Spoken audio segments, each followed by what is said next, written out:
Have your way, Holy Spirit. Speak, Lord, for thy servants. We are listening. In Jesus' name.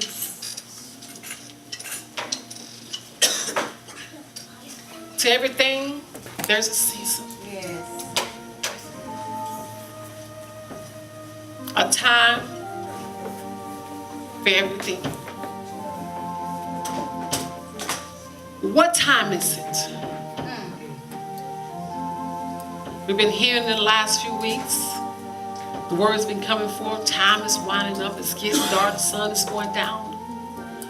What time is it?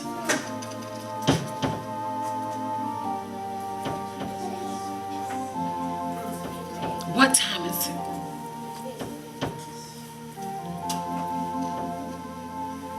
The season as we know it is spring. And it's one of the most wonderful times of the year. I love spring. As we prepare and get ready to the celebration of the resurrection of Christ in a few weeks, couple weeks, 2 weeks. What time is it?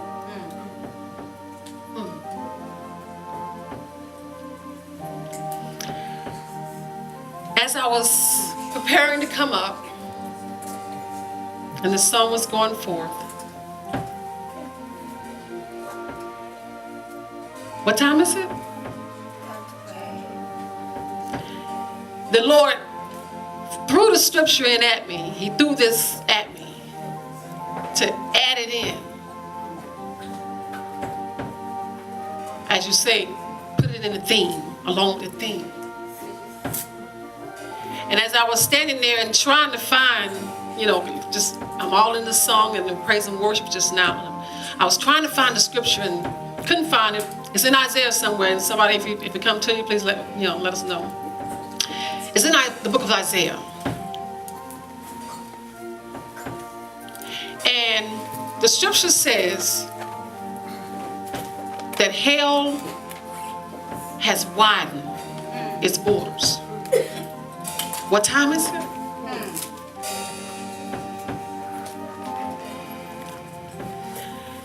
I know it's not one of your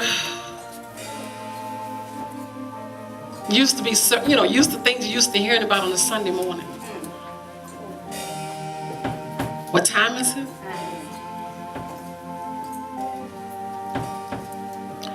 As the Lord threw that part in there to tell us and to remind us that hell has enlarged its borders.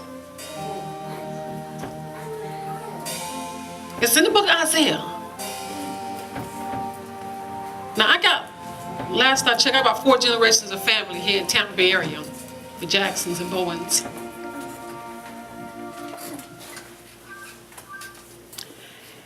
And when I hear about hell, it's widened, I'm like, okay, it is written that it's widened.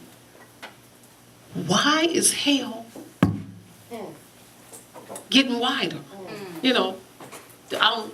Dimensions, width, length, wide. What time is it? The season now? Spring?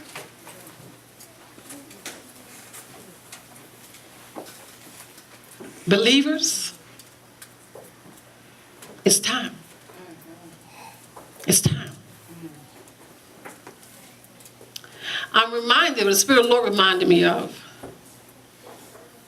my son when he woke up from a dream.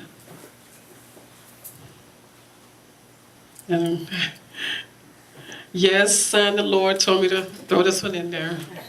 He just happened to be here. He's usually all playing baseball, but he happens to be here today. We had him about 2 or 3 weeks in a row, Pastor. So we're so glad you're here with us. The Lord told me when he told to remind us about hell is widening. He said, remember when your son was about 12 years old, 11 or 12 years old, a couple years ago, And he woke up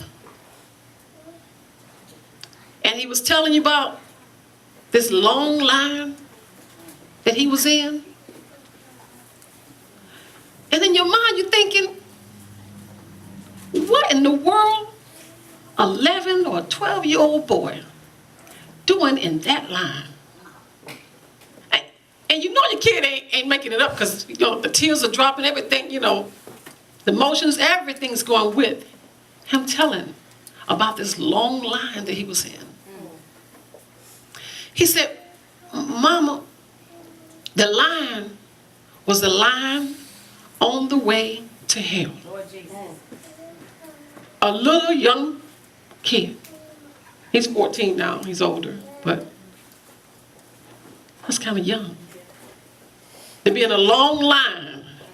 He said, Mama, when I looked to the back, because he trying to figure out, where am I? He said the line was so long behind him. He said he looked to the front, and it was long in front of him.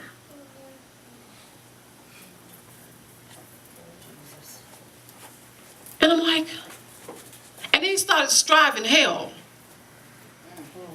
That I've heard Bible scholars, you know, I haven't studied, you know, much on, you know, about the lake of fire, about all that part. But I haven't did no deep study on hell and, you know, like he described it. He saw something.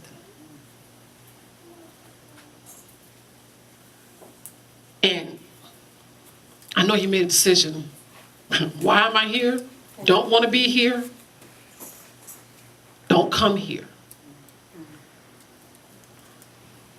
He said, while he was seeing all this stuff going on and these people burning up, and I think he said the skin was just kind of falling off. It was horrific. It was awful. Wait, a little kid was just driving hell. He saw all this. He described, and Bible scholars said, there's no way a kid can just say that he had to have seen something. When I mentioned it to other Bible scholars, they say he had to have seen something, because you just can't describe hell like that. I mean, you can read and God can give you revelation of it, but he hadn't read about that part yet. And he said, up walks Jesus.